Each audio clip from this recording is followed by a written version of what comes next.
Gorp, Fnark, Schmegle is the 8th episode of the 5th season of 2.5 Men. This is directed by James Widdoes.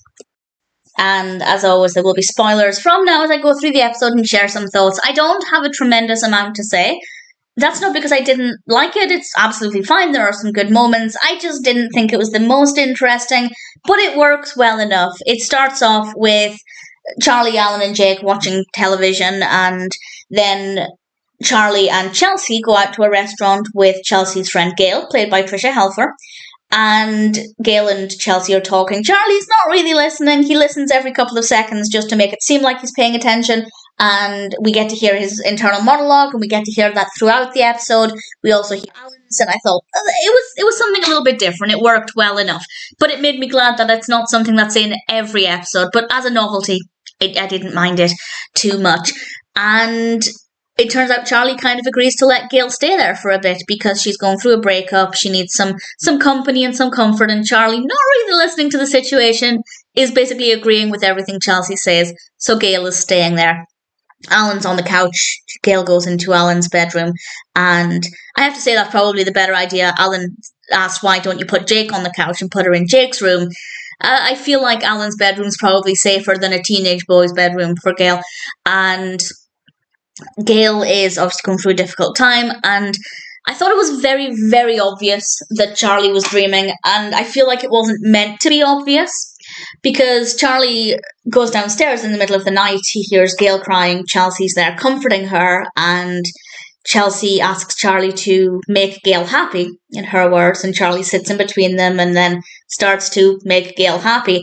And it took a while for it to be, I guess, confirmed, the dream. I feel like it wasn't meant to be obvious, that was meant to come as a surprise several minutes into the scene, but I felt like it was just so obvious that it was a dream.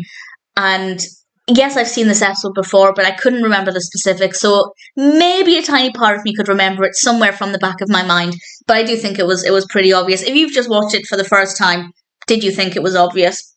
Whereas I think they were going for the element of surprise, and Charlie the next day is left on his own with Gail because Chelsea's got to go out, and Charlie feels really uncomfortable, and basically he's around somebody he'd ordinarily want to try and sleep with, but he knows that that's not going to be a good idea.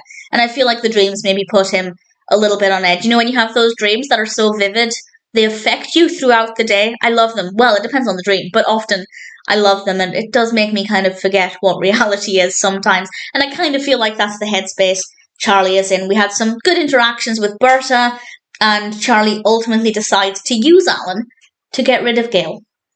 And he does this by suggesting to Alan that maybe Alan goes to comfort Gail. And Alan does this, hoping for more than just comfort. And 3 seconds of him talking, we get to hear a tiny bit of Gail's internal monologue, which I thought was a nice touch. I thought that did work well.